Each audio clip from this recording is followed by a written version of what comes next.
문재인 대통령과 더불어민주당의 지지율이 대통령 취임 이후 최저치를 기록했다는 여론조사 결과가 나왔습니다.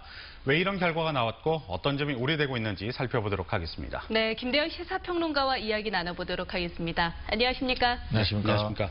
대통령과 집권여당 그리고 더불어민주당의 지지율이 하락하고 있다. 이런 여론조사 결과가 나왔습니다. 어느 정도나 떨어진 거죠? 네, 최근 리얼미터 여론조사에 의하면 문재인 대통령이 집권 이후 최저치 50% 후반으로 지금 나오고 있고요. 네. 민주당 같은 경우는 30% 후반 이렇게 지금 결과가 나오고 있습니다. 네, 광주와 전남이 이제 지지 기반인데요. 네. 어느 정도로 나타나고 있죠? 리얼미터에 따르면 이제 호남으로 여론조사를 했더라고요. 네. 이게 가장 높을 때 80%가 넘었잖아요. 근데 이번 같은 경우는 60대 후반으로 그 전보다 약 7% 가량 빠진 걸로 나오고 있습니다. 네, 지금 대통령의 지지율이 떨어지는 것에 대해서 여러 요인들이 언급되고 있습니다. 네. 이유가 뭐라고 보십니까?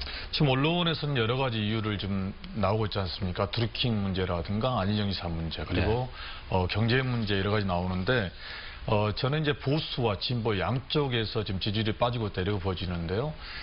보수 같은 경우는 늘 이제 경제 문제를 짚고 넘어가는데 이게 그동안 남북 문제로 커버가 됐잖아요. 그래서 이것들이 좀 유지가 됐었는데 이번에 이제 고용 대란이 일어나고 그 문재인 정부의 소득주도 성장론이 좀 약간의 비판을 받으면서 보수 쪽이나 언론 쪽에서 이 문제를 계속 집중 부각시키면서 표들이 빠지고 있고 반대로 또 진보 쪽에서는 은산분리라든가 규제 완화 조치 이런 것들이 또 경제 정책에서 우클릭한 거 아니냐 이러면서 또 지지층들이 지금 이탈하고 있는데요.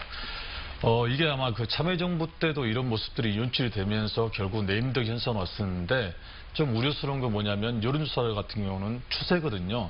이 시조로 빠진 게 아니라 지금 20%가량이 꾸준히 빠지고 있다. 이렇게 봤을 때 참여정부 때 모습이 재현될 가능성이 있기 때문에 위험하다. 저는 그렇게 보고 있습니다. 네. 그렇다면 이 반등 요인 이 말씀을 하셨는데 당 차원의 행사가 있으면 이렇게 어느 정도 반등을 하지 않습니까? 그런데 전당대회를 앞두고 있는 더불어민주당이 지지율이 하락하고 있는 게 좀 눈여겨볼 만합니다. 어떻습니까? 그러니까 이제 그동안 민주당 같은 경우는 대통령 지지율의 편성에서 유지했다 이렇게 보시면 될 것 같아요. 그래서 대통령의 지지율이 하락이 되다 보니까 당연스럽게 민주당 지지율도 떨어지지 않았나 이렇게 보여지고 또 하나는 문재인 정부가 촛불 정부였잖아요. 그래서 정권 교체를 오래 이루었는데 사실 민주당이나 자유한국당이나 의회 권력은 그대로란 말이에요. 국민들에게 어떤 희망을 보이지 못했고 또한 어떤 개혁적이라든가 아젠다라든가 민생 문제들이 전혀 어떤 것들을 해내지 못하기 때문에 민주당뿐만 아니라 모든 정당들이 정의당을 제외한 정당들이 굉장히 지리멸렬할 수밖에 없는 이런 구조가 되지 않나 싶습니다. 서민들로부터 외면을 받을 수밖에 없다. 그렇죠. 이런 말씀이시네요.